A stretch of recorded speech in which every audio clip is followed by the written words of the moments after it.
This week, 4 in 10 Americans predict a housing crash this year.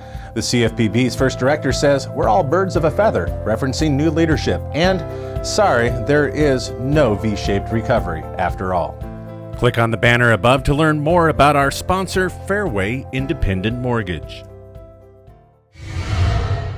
Welcome back. Thank you for joining us. The CFPB Director plans to begin immediately implementing the Biden administration's priorities for the agency. According to a Bloomberg Law article, those priorities include racial justice and the COVID-19 response. David Uejo is now serving as the Bureau's interim director at the request of President Joe Biden. Previously, Uejo served as the CFPB's chief strategy officer, and that placed him close to the most consequential policy decisions and also leadership inside the Bureau.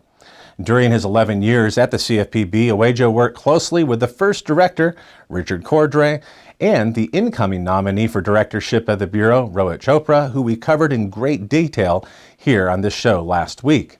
As Cordray told Bloomberg Law reporter Evan Weinberger, we're all birds of a feather. And that continuity of vision for the agency's priorities includes a focus on racial inequities in lending and also the lending practices during the COVID-19 pandemic.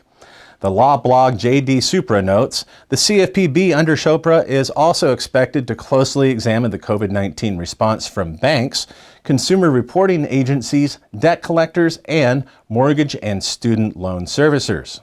Perhaps the agency will also scrutinize large Paycheck Protection Program loans that were made to millionaires and the largest of corporations. It's a worthwhile endeavor considering that 52% of small businesses that did apply for the PPP loan were not approved. We don't have to explain the importance of home values on this show for you as a reverse mortgage professional. While a Lending Tree survey shows that 4 in 10 Americans believe that the housing market is going to crash this year, Bloomberg says not so fast. American housing is in short supply, and that could continue to drive demand and also stabilize home values. Bloomberg notes that only 3% of homes were vacant just before the housing market bubble burst back in 2008. However, today, only 0.9%, that's less than 1% of all homes are empty, and that is the lowest vacancy rate recorded by the U.S. Census Bureau since 1956. Housing analyst Lori Goodman is somewhat optimistic, saying, "I don't believe we're in a housing bubble." And she also adds that home builders became ultra cautious after the last housing bubble popped, and they are even now.